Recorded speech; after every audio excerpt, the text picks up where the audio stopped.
History was made on the offensive side of the ball in New Orleans Sunday. Drew Brees and Eli Manning combined for a single game record 13 pass TDs and combined for 101 points basketball score, tied for the third most points by both teams in NFL history. Stephen A., what was your takeaway from that ridiculous shootout? Honestly speaking, my takeaway from the game, the first thing that came to my mind was both defensive coordinators should be forced to fly a commercial home. They shouldn't be allowed. I thought you were going to say they should be fired. No, because, I mean, obviously they ain't giving up 52 every week or 49 every week.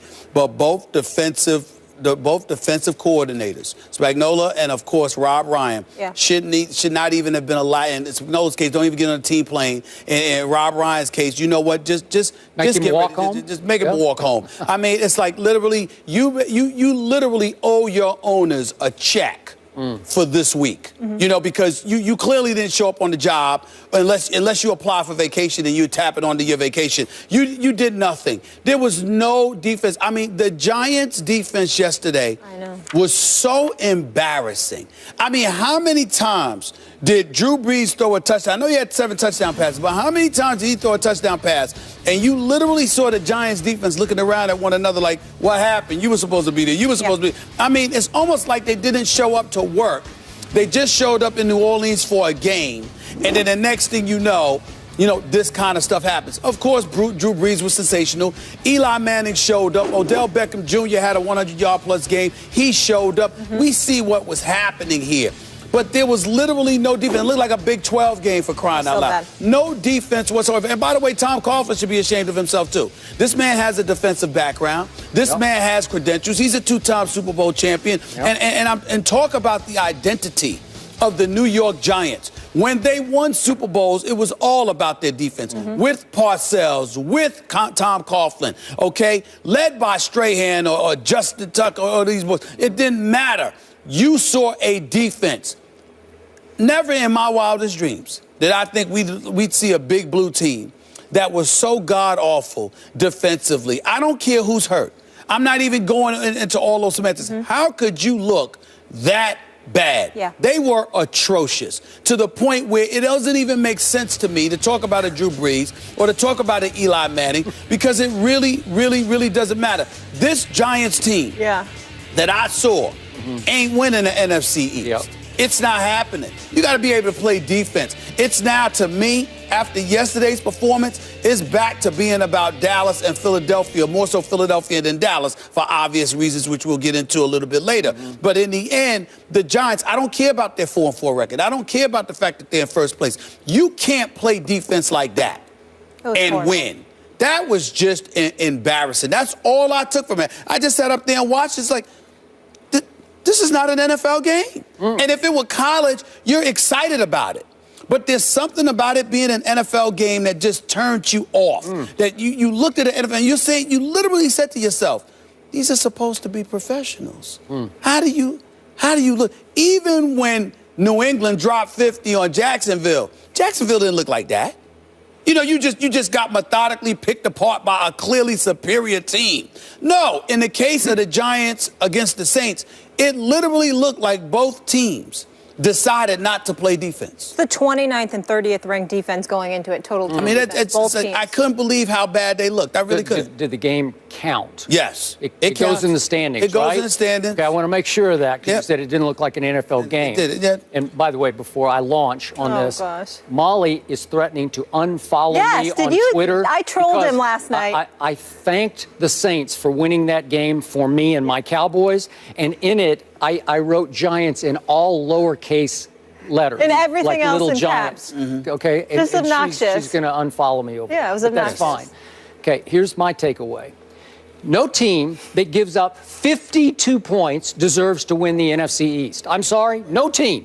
So that was my number one takeaway. And number two, because the game did count in the standings, dropping the Giants to, 4-4? First place. Now, somehow, some way, embarrassingly enough for the division, my Dallas Cowboys are still only one game out of first place in the loss column. Only one game out of first place in the loss. Are you kidding me? And, my other takeaway was that the ultimate new accident waiting to happen in pro football is your New York Giants. How did they lose that opening game at Jerry World? And then follow that up by a loss. And they lost to the Falcons. And the Falcons are starting to get exposed as just pretty good. Not great, not dominant. They're just pretty good. They lost at home to Tampa. They almost lost at home to the Redskins. Remember that? So they're getting exposed. Yes. They're coming back to earth quickly. And yesterday, the New York Football Giants managed to blow this game on a face mask penalty by the punter. By the punter. By Brad Wing. The punter. Here he is. He gets a face mask as the ball is fumbled forward. This is Cowboys-esque. This is Cowboys-esque. This is old Cowboys. Previous Cowboys-esque. These are the Cowboys you used to laugh at, scoff at, ridicule for being the accident waiting to happen. And now it's Brad Wing. Brad Wing, he gets a face mask, and all of a sudden they've got a 50-yard field goal, and the new kicker hits it, and the game is over. And here's the God's truth of what happened yesterday. Your Giants didn't deserve to win this game because your Giants were 1 out of 8 on third down. In this shootout, they still were only 1 of 8 on third down. And when you look at the total yards, your Giants had 416, which is really good. The other teams got 614, so almost 200 fewer yards do your Giants have than Drew Brees and company, right? Yeah. And the Giants did have 1 defensive touchdown on the fumble return, 63 yards. Okay, so you hang in. That actually put you ahead. But the home team had 2 turnovers, and the Giants only had 1 turnover. Yeah. So I look at what happened. Your Giants were lucky to be in the game, and then incredibly unlucky to blow the game in the end. They come back to the pack.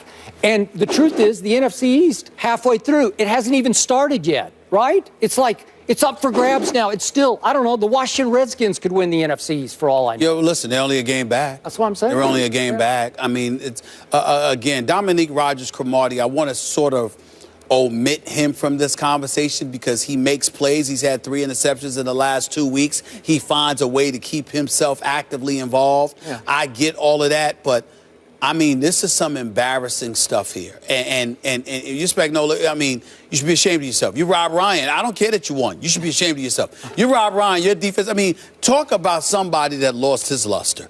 I mean, think about it. Once upon a time, we just sat there and said if he lost some weight and got a haircut, we you know what, he could be a head coach. He could be a head coach. Got to look the part. Got to show up to work, look a professional. Get a haircut. Go to a salon, or in his case, a salon, not a barbershop, and just get the haircut.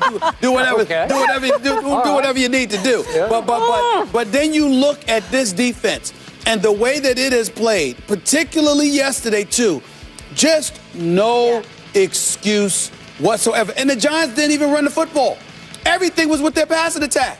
And you just looked at it, and somehow, some way, despite throwing 6 touchdown passes, 350 yards. I mean, what is it here? A rating of 138. Yeah. Somehow, some way, Eli Manning still lost this game. He lost the game. The New Orleans defense is bad. It was bad yesterday. But the Giants were so embarrassing because, again, at least when New Orleans got beat, there was somebody in the vicinity. Yep. I mean, you look at the Giants, it was like, literally, who is it that scored the 1 touchdown where he's just strolling in? When he just strolling, I mean, who was it? Literally walking in, looking behind, and it's like, there's nobody near me. Nobody's home. He literally could have walked the last 30 yards. Most yards allowed since 1943 by the Giants. I don't even understand it. I really don't understand it. He literally could have walked the last 30 yards. Yeah. Walked. Was that fun for you? Did you enjoy that? Great time. That was my great moment of the day. Yeah. How about those Cowboys? We'll talk about Colston. them. Colston. It was Colston. It was Colston. Yeah. I'm just saying. I just looking at him. He's like he couldn't believe how wide open he was. Yeah. It was just embarrassing, man. And like I said, it's an NFL game. You don't anticipate seeing something like that. That was just bad. Okay. As long as we don't have to talk about the Cowboys today, I'll be happier. Right. Of course we're talking about the Cowboys today. Of course. Oh, well, I'll lay out of this one. Right. I'll let Stephen A. handle it. Please. The NFC is looking like the AFC South. It's bad. Right. In a battle of Skip and Stephen A.'s Super Bowl team,